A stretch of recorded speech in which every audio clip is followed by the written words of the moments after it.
"Do you remember our trip to the beach last week, Mom?" Margaret asked cheerfully. Her mother's face crumpled. "I don't remember anything anymore. I'm useless."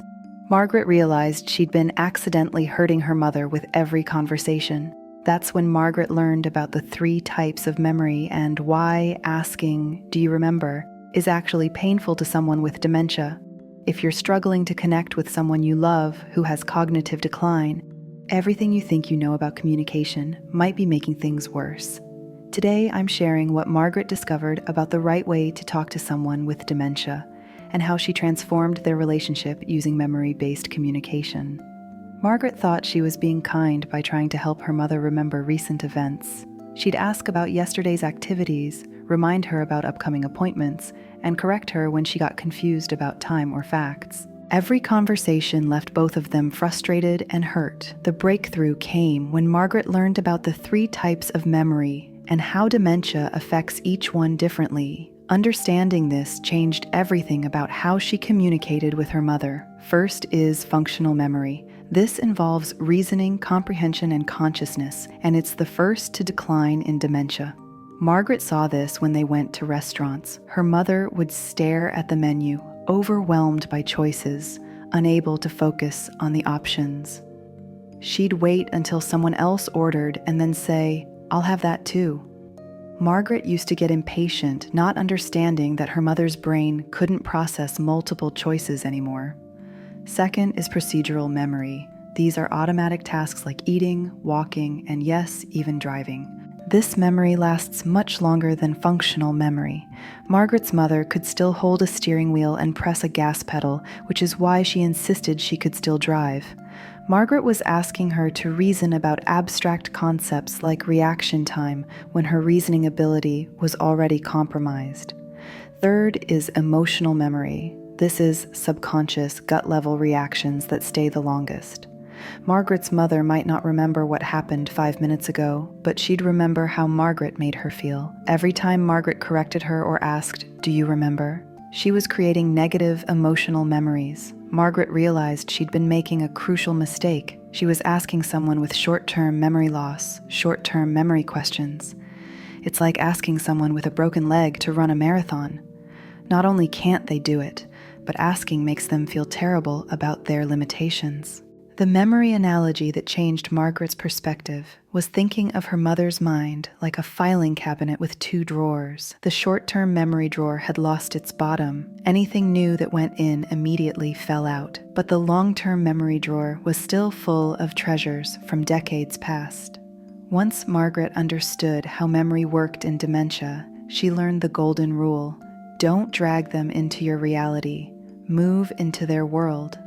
This completely transformed their interactions. Instead of asking about breakfast that morning, Margaret would ask about her mother's childhood favorites. Instead of discussing current events her mother couldn't remember, she'd explore stories from her mother's long-term memory drawer, her wedding day, raising children, or her first job. Margaret discovered that sensory-based questions opened beautiful conversations. Instead of, "Do you remember the beach trip?" she'd ask, "What do you like to see when you look at the ocean?" Her mother could talk for minutes about sparkling water and seagulls. "What do you like to hear at the beach?" brought stories about crashing waves and children laughing. The 5 senses became Margaret's communication toolkit. "What do you like to smell?" led to conversations about her mother's garden and favorite perfumes. "What do you like to taste?" opened discussions about family recipes and holiday meals. "What do you like to touch?" brought memories of her mother's favorite fabrics, her cat's fur, or holding her babies. Music became particularly powerful for Margaret's mother. When Margaret played songs from the 1950s, her mother would light up, sometimes singing along to every word of songs she hadn't heard in decades. The hearing connection through familiar sounds, birds singing, rain on the roof, or old radio shows created bridges to her emotional memory. Before we continue with Margaret's transformation, if this information is helping you understand how to communicate better with someone you love who has dementia, please hit that subscribe button. Margaret wishes she'd learned these techniques earlier, and your support helps other families discover these life-changing communication strategies. Margaret learned to build trust by showing she understood what was in her mother's long-term memory. She asked family members about her mother's humor, favorite music, and cherished memories, then used these in conversations. When Margaret demonstrated she knew her mother's history, her mother relaxed and became more open to communication. Margaret's transformation became obvious when you compared her conversations before and after learning these techniques. The difference was remarkable. Before, at a restaurant, "What do you want to eat, Mom? Look at the menu. Do you remember what you ordered last time we were here?" Her mother would become overwhelmed, anxious, and eventually say, "I don't know, you pick," feeling defeated by her inability to process the choices. After, Margaret would scan the menu herself, then ask, "Would you like chicken or fish today?" When her mother hesitated, Margaret might add, "The salmon looks really good today," or, "I remember you always loved chicken with herbs." She was providing gentle guidance while allowing her mother to feel she was making the choice. The driving conversation transformation was even more dramatic. Before, Margaret would argue, "Mom, you can't drive anymore. You have dementia. It's dangerous." This approach attacked her mother's sense of independence and dignity. After learning about procedural memory, Margaret approached it differently. "Mom, I've been having trouble with my reaction time lately.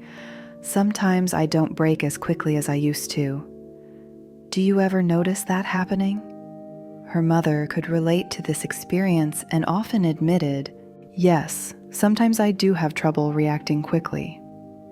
This opened honest conversation about driving safety without attacking her capabilities.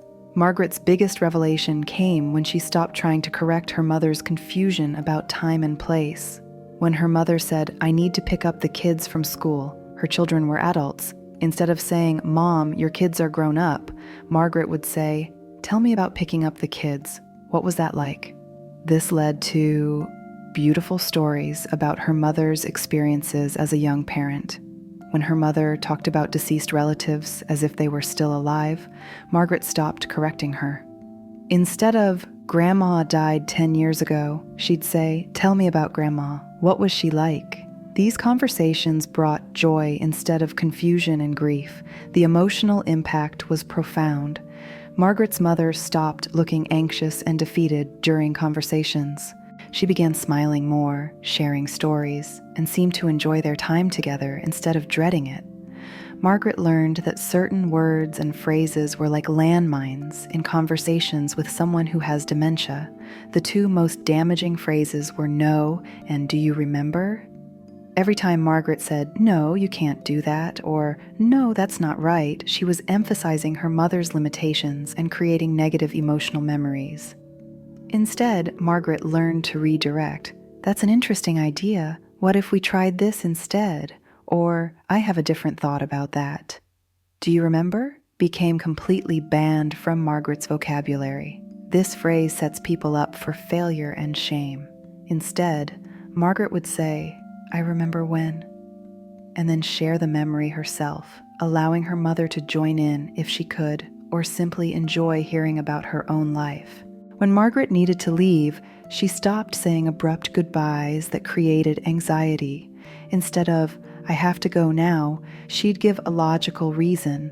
"I need to get home to start dinner," or "I have an appointment I need to get to." Then, instead of goodbye, she'd say, "I'll see you soon," or "I'll talk to you later," which felt more hopeful and less final. Margaret discovered the power of validation instead of correction. When her mother expressed fears or confusion, instead of saying, "Don't worry about that," or "That's not true," Margaret would say, "That sounds concerning," or "Tell me more about that." This acknowledged her mother's feelings without dismissing them. Building trust became Margaret's priority in every interaction. She learned that people with dementia can sense whether someone understands and accepts them.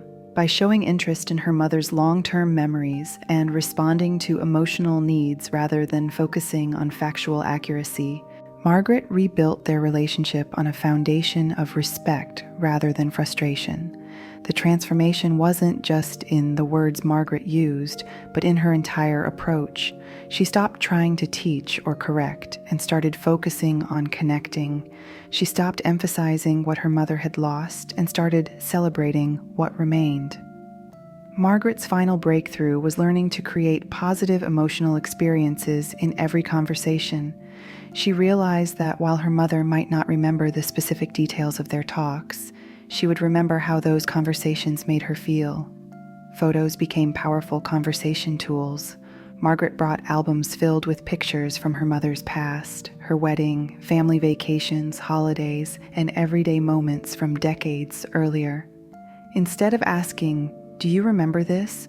Margaret would say, "Look at this beautiful dress you're wearing," or "Tell me about this house you lived in." The photos triggered stories and emotions from her mother's long-term memory. Music transformed their time together completely. Margaret created playlists of songs from her mother's youth and early adulthood. When familiar melodies played, her mother would often sing along perfectly, remembering every word. Sometimes she'd share stories about where she first heard a song or what it meant to her. The combination of melody and lyrics seemed to unlock memories that conversation alone couldn't reach.